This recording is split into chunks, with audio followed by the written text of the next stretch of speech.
Good morning class.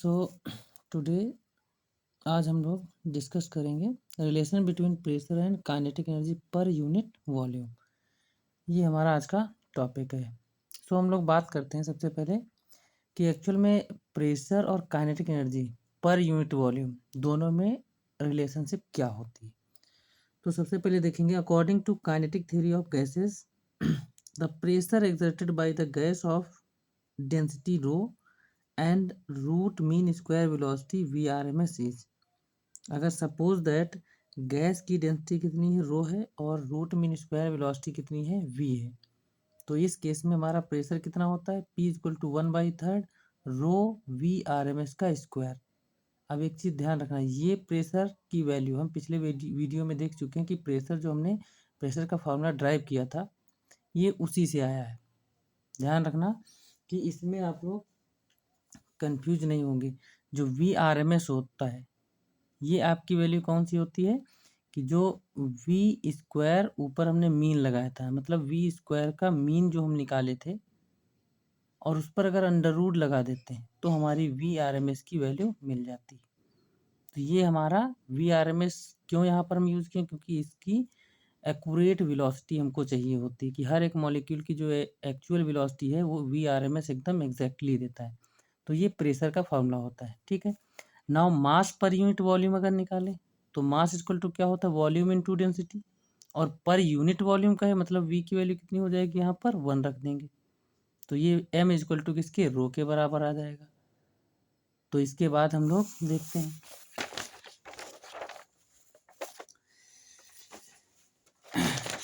यहाँ पर दिया है E डैश। अगला फार्मूला हमारा है, अगर हम kinetic energy per unit volume की बात करें तो कितना दे रखा है E dash equal to 1/2 rho VRMS का स्क्वायर।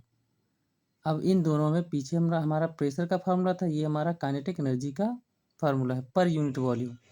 तो इन दोनों को आपस में क्या करते हैं divide, where E dash is called average kinetic energy of translation per unit volume of the gas. Simple हम इसको ई डैश को यहाँ पर ये बोल सकते हैं कि ई डैश हमारा क्या कहा जाएगा average kinetic energy per unit volume of the gas, हम ये बोल सकते हैं, ठीक है। तो अब इन दोनों इक्वेशंस को क्या करेंगे, मतलब प्रेशर और ई डैश को मतलब एनर्जी को दोनों को डिवाइड करेंगे तो P अपॉन ई डैश लिखेंगे। P का फॉर्मूला ये है, रख के नीचे काइनेटिक एनर्जी का जो average kinetic energy 1/2 rho VRMS का स्क्वायर। अब यहाँ से VRMS और रो दोनों जाएंगे कट, तो बचेगा कितना 1/3 1/2, तो ये 2 ऊपर चला जाएगा, मतलब P upon E dash equal to 2/3 बचेगा। तो यहाँ से रिलेशनशिप प्रेशर और kinetic energy average kinetic energy में क्या आ जाता है P इक्वल टू 2/3 और ये E जो है इधर मल्टीप्लाई कर दिए मतलब E डैश हो जाएगा। तो हम इससे ये कह सकते हैं कि एक्चुअल में किसी भी गैस की जो गैस का पर यूनिट वॉल्यूम प्रेशर होता है वो किसके बराबर हो जाएगा 2/3 of average kinetic energy of the gas पर यूनिट वॉल्यूम, ये आपस में बराबर होते हैं। तो ये आपका फाइनल रिलेशनशिप प्रेशर और average kinetic energy per unit volume में रिलेशनशिप आती है, ठीक है। इसके बाद हमारा अगला टॉपिक है काइनेटिक इंटरप्रिटेशन ऑफ टेम्परेचर। कि भाई काइनेटिक इंटरप्रिटेशन ऑफ टेम्परेचर का मतलब ये होता है कि एक्चुअल में क्या कोई टेम्परेचर का भी रिलेशनशिप होता है काइनेटिक एनर्जी में। तो देखते हैं क्या होता है। Consider 1 mole of a gas, let pressure volume temperature and mass capital M be the pressure volume temperature and molecular mass of the gas. Capital M यहाँ पर क्या है मॉलिकुलर मास है, P क्या है प्रेशर है, V क्या है वॉल्यूम एंड T क्या है टेम्परेचर है। ये एक मोल गैस को ही मतलब आइडियल गैस एक कंसीडर करते हैं। तो इस केस में क्या होता है डेंसिटी इज इक्वल टू हम लोग जानते हैं rho is equal to mass upon volume होता है। तो this is molar mass, sorry molecular mass भी इसको बोल सकते हो। ये मॉलिकुलर मास लिया मतलब कैपिटल M मॉलिकुलर मास है, V क्या है volume of the gas. And according to kinetic theory of gas क्या होता है pressure is equal to 1/3 rho, ये हम प्रेशर का फॉर्मूला पीछे ड्राइव कर चुके हैं। रो V स्क्वायर ऊपर मीन लगाएंगे और इसी पर जब टोटल इस V की वैल्यू जो यहाँ पर ये टोटल दे रखी इस पर अगर पूरे पर अंडर रूट लगाते हैं तो ये हमारा क्या मिल जाता है रो रूट मीन स्क्वायर वेलोसिटी।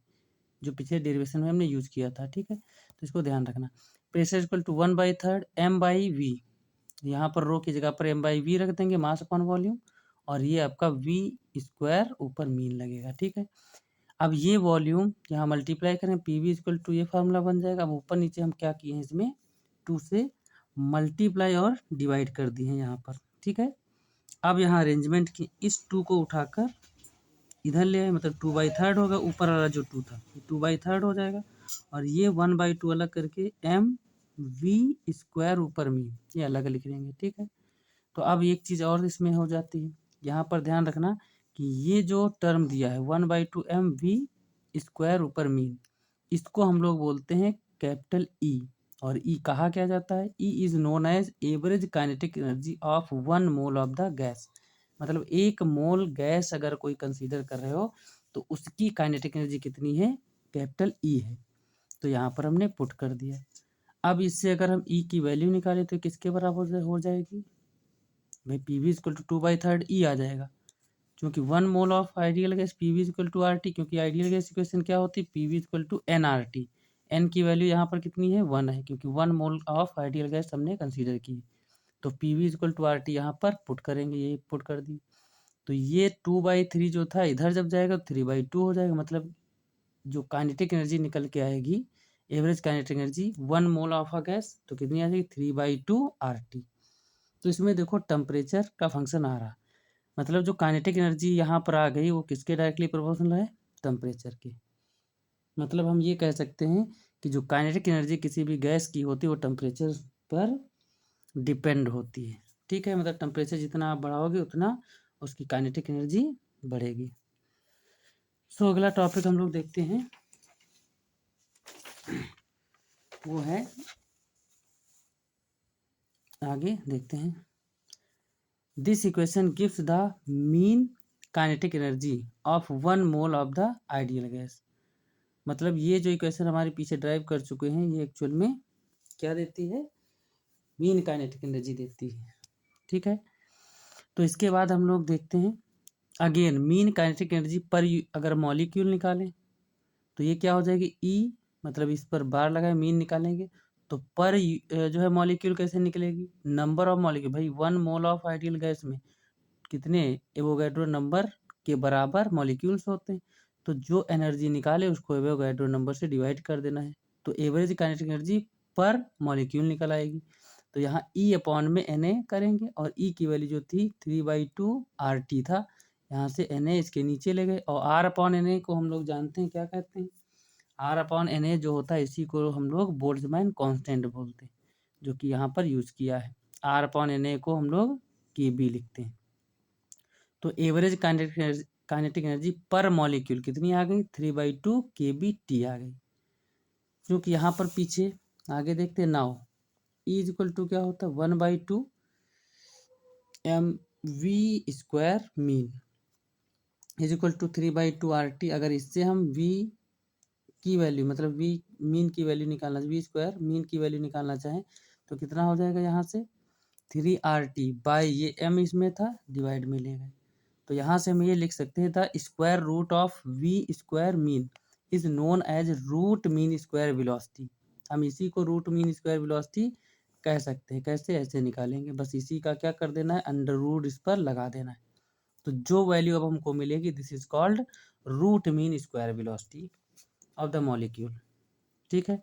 तो यहाँ पे भी देखो टेम्परेचर के directly proportional root mean square velocity आ रही, मतलब हम ये कह सकते हैं कि thus the faster the motion of the molecule, मतलब मॉलिक्यूल का मोशन अगर बहुत तेज है of a gas, higher will be the their kinetic energy, तो उसकी जो काइनेटिक एनर्जी होगी वो उतनी ही ज़्यादा होगी। Hence higher will be the temperature of the gas, और जितना ज़्यादा मतलब उसकी काइनेटिक एनर्जी, मॉलिक्यूल्स की जितनी ज़्यादा काइनेटिक एनर्जी होगी, मतलब टेम्परेचर भी उसका उतना ही ज़्यादा होगा, उस गैस का टेम्परेचर उतना ही ज़्यादा हो जाएगा।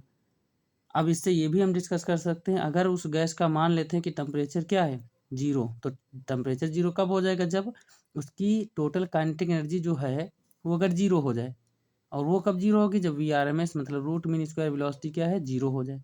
तो यहाँ पर अगर 0 रखोगे तो टेम्परेचर भी कितना आ जाएगा, 0 आ जाएगा।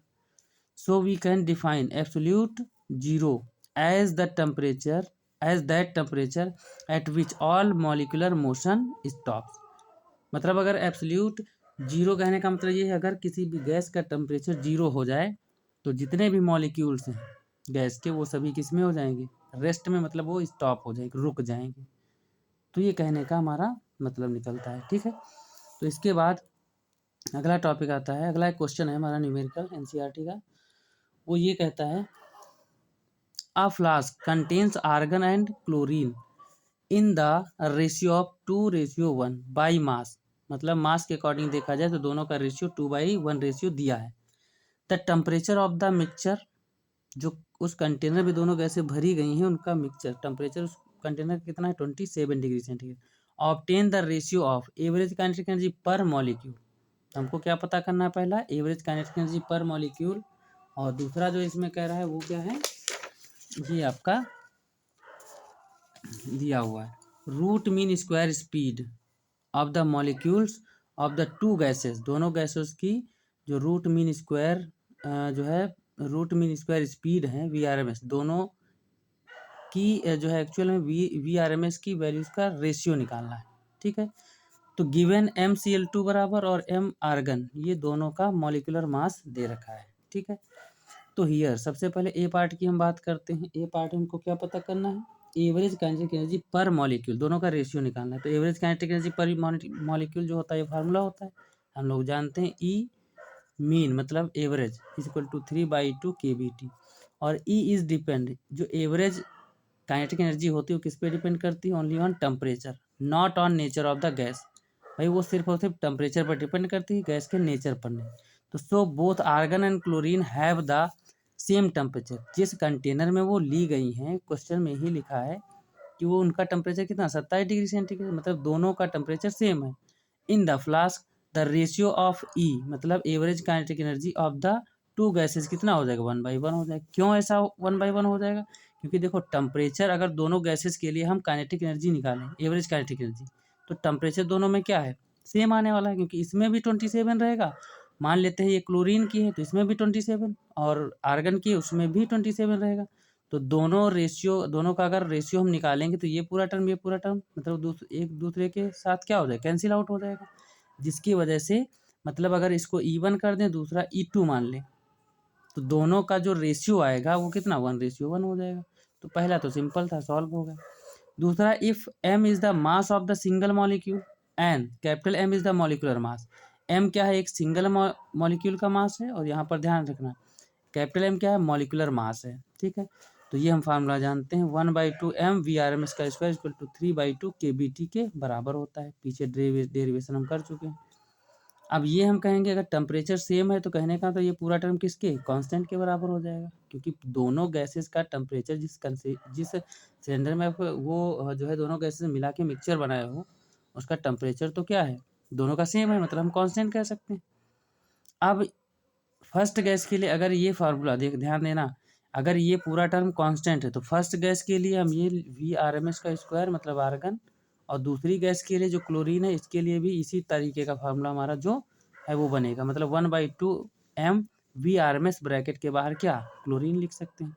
दोनों को इस तरीके के दोनों फार्मूले कांस्टेंट मतलब इधर के मान सकते हैं, दोनों इक्वेशन को क्या करना रहेगा, हमको डिवाइड करना रहेगा। मतलब कहने का ये है कि हम ये कहना चाहते हैं कि सपोज जैसे यहाँ पर ये दिया है 1/2, कितना दिया है 1/2 M VRMS का स्क्वायर, और इसके बाहर हम लिख लें आर्गन। ठीक है, कांस्टेंट का मतलब कोई के ले ले, और दूसरे के लिए 1/2 M VRMS का स्क्वायर, और ये लिख ले क्लोरीन के लिए, ये हो जाएगा कांस्टेंट। अगर इन दोनों को हम डिवाइड कर दें तो ये क्या बन जाएगा ये वाला टर्म और ये वाला टर्म। अब ध्यान देना ये M नहीं यहाँ पर कटेगा, ठीक है, M ये आर्गन है तो यहाँ पर भी AR लगाना पड़ेगा, यहाँ पर भी आपको AR लगाना पड़ेगा। ठीक है, तो ध्यान रखना ये 1/2 से कैंसिल हो जाएगा, कांस्टेंट को कांस्टेंट से काट देंगे तो ये बचेगा कितना VRMS का क्या हो जाएगा स्क्वायर, मतलब ये आर्गन के लिए आ जाएगा, और यहाँ पर VRMS का स्क्वायर, ये क्लोरीन के लिए बन जाएगा। यहाँ पर ये टर्म और ये वाला टर्म जब इधर ले जाओगे तो ये बन जाएगा M, ये बनेगा आर्गन का, मतलब ये ध्यान रखना ये क्लोरीन का है, ये क्लोरीन Cl2, ये तुम्हारा आर्गन का था, ठीक है। तो ये बन जाएगा आपका कितना, क्लोरीन के लिए, और ये बन जाएगा आपका M आर्गन के लिए, ठीक है। मतलब सिंपल ये जो फार्मूला हम ड्राइव किए हैं यहाँ पर ये लिखा है VRMS आर्गन और VRMS का स्क्वायर किसका है, क्लोरीन, ये बराबर आ जाएगा M क्लोरीन के और M आर्गन के। अब यहाँ पर ध्यान देना ये किसके बराबर है, मॉलिक्यूलर मास के। तो मॉलिक्यूलर मास जो हमारा दिया था उसकी वैल्यूज पुट कर देंगे और दोनों को डिवाइड कर देंगे तो हमारा आ जाएगा कितना, 1.777। अब इस तरफ दोनों में पावर थी, जब पावर हटाओगे तो इस पर अंडर रूट लग जाएगा, तो ये आंसर हमारा इतना आ जाएगा 1.333। तो ये आपका फाइनल आंसर इसमें आता है। किसका रेशियो आ गया आपका, root mean square velocity of argon gas and root mean square velocity of chlorine gas, दोनों के मॉलिक्यूल्स की जो रूट मीन स्क्वायर वेलोसिटीज का रेशियो है वो हमारा कितना आ जाएगा, 1.333। ये फाइनल आंसर है। सो इसके बाद अगला टॉपिक है रूट मीन स्क्वायर स्पीड, इसकी चर्चा हम लोग कल करेंगे। Thank you class, have a nice day.